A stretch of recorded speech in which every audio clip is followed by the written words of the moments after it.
Rumble. Originally released in 2016, it's a playlist that comes with random power-ups giving players a new way of playing Standard. Beginning at the start of Season 9, you were able to obtain not only ranks, but a new title, RNG Champ, if you could pull off getting Grand Champion in this mode. I'm here to show you with a little brainpower you too can achieve this.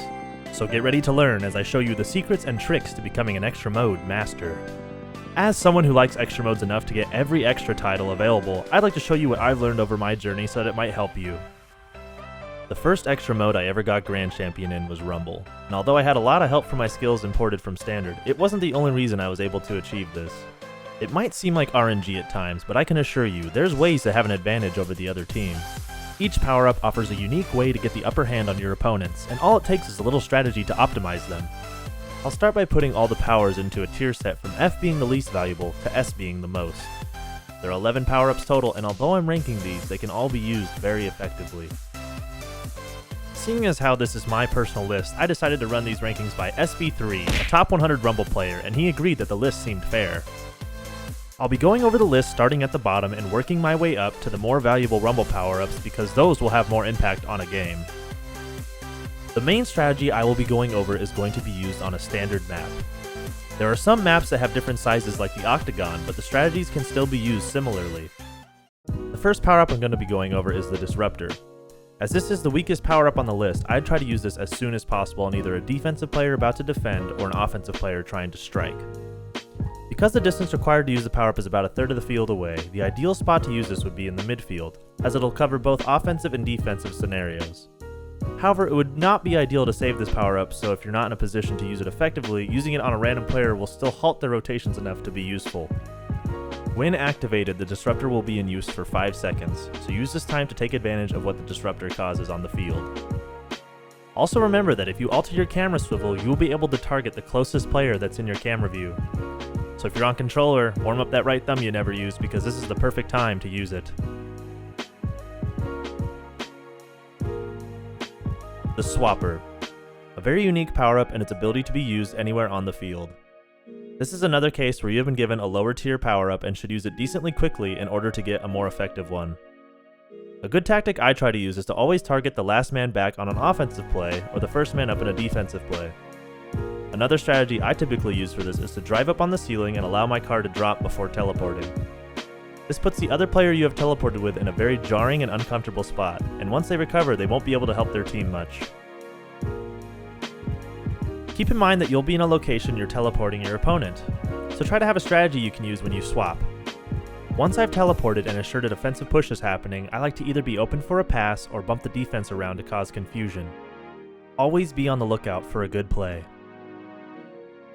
The Tornado. The Tornado is a difficult power-up to master. There's 2 scenarios you'll likely want to activate the Tornado in, and that's when you're close to the ball or close to your opponents.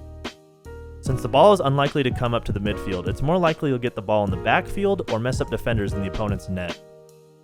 A tactic I try to use is to take the ball up the wall with the Tornado. By doing this, you can keep the ball decently close to you and guide it down the field without other players being able to hinder you easily. If you're using the Tornado for defense, remember to keep yourself moving slower.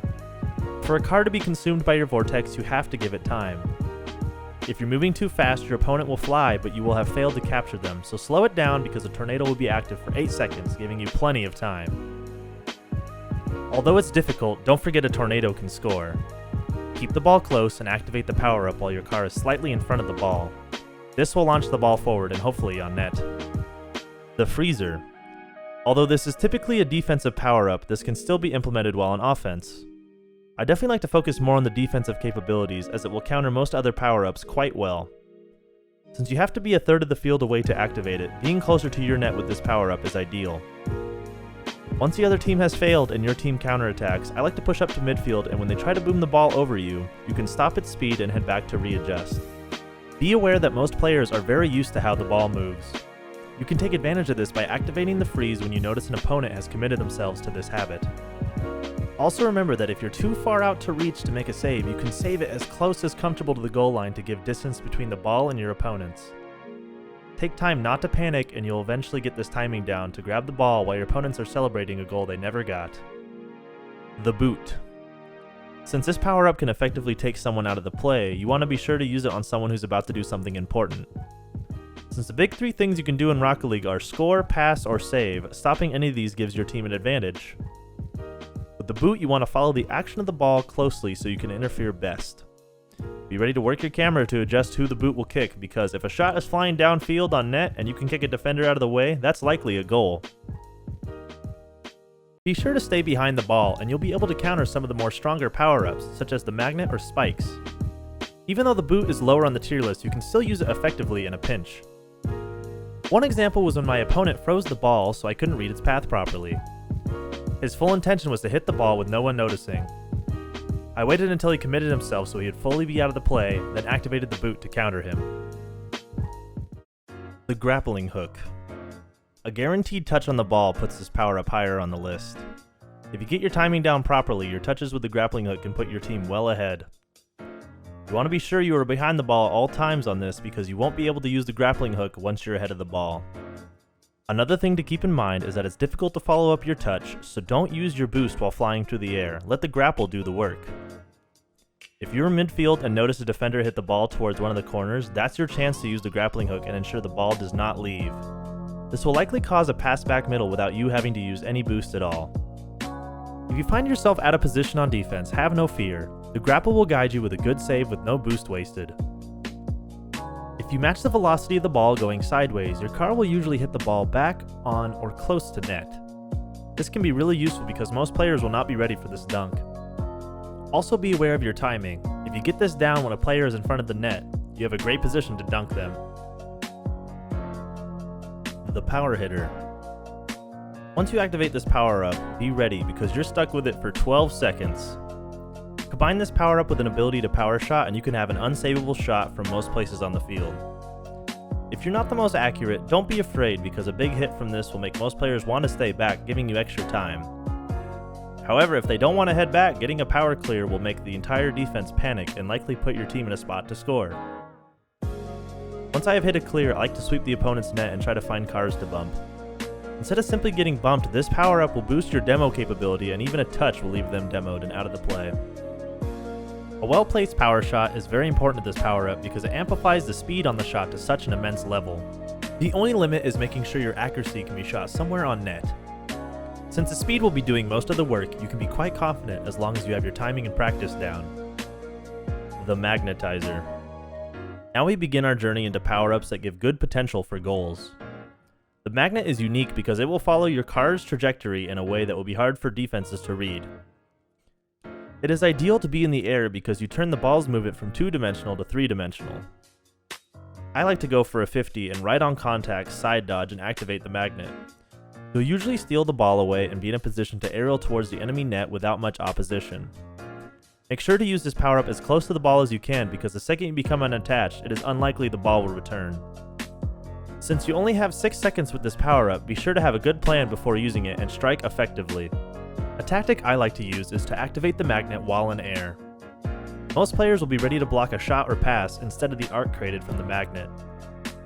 Be sure to utilize the full 6 seconds if you can.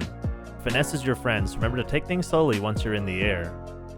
The Haymaker. This one requires a little bit of finesse, but is easily one of my favorite power-ups. Since your car's hitbox is below the ball, if you use this power-up, the ball will likely go too high to score.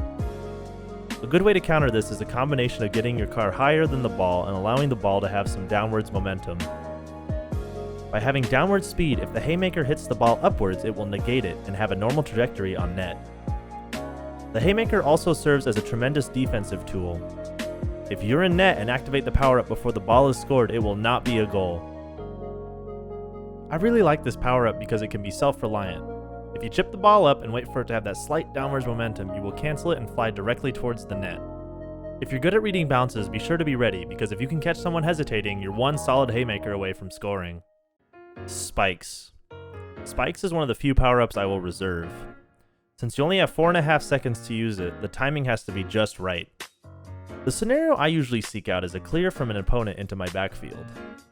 Once I recognize I can get to the ball without anyone else touching it, it's go time. I try to get to a wall as fast as I can and aerial jump to the net. Doing this means that if you run out of time with the spikes, you'll still have some control over the ball if no one else has taken it from you. I usually like to hold off from using Power Slide while I have possession of the ball with spikes. Quick turns will usually lead many defenders confused and dodging past you, so be ready to utilize your movement. If you've ever seen a catapult before, you can use the same movement for a spike flick. It all comes down to the timing, so be sure to be aware of when the power-up will end. The Plunger. If you've played Rumble, you know how easy it is to score with the Plunger. I sorta lied when it said it might feel like RNG at times, because this is the pocket aces of Rumble. As long as the ball is in flight, the immense power of the Plunger can render most defenses saying shh. Alongside being the most powerful offensive tool, it can still be used reasonably well on defense in a last-ditch effort to save a shot. It's all around the best power-up to have, and if you're patient with it, you'll definitely score, so wait for your opportunity and strike. Now, I might be a little biased because I like to flick the ball, but if you can keep the ball close and make your opponent challenge and get the ball above them, all you have to do is drive towards the net and you have secured a goal. Even if you can't make it towards the net, the ball will come to you, so position yourself to have an easy follow-up and you'll be able to score without the ball going directly at the net. In this scenario you're contested and lose in any way, the Plunger has your back, and you can pull the ball with you as long as you end up in the net somehow. I hope my tips have helped some of you see that you can find plenty of advantages out there on the field. Thanks to SB3 for going over a lot of the information in this video, as well as being just an awesome Rumble player. Don't forget to like, comment, and subscribe if you haven't already, and I'll see you next time for Snow Day.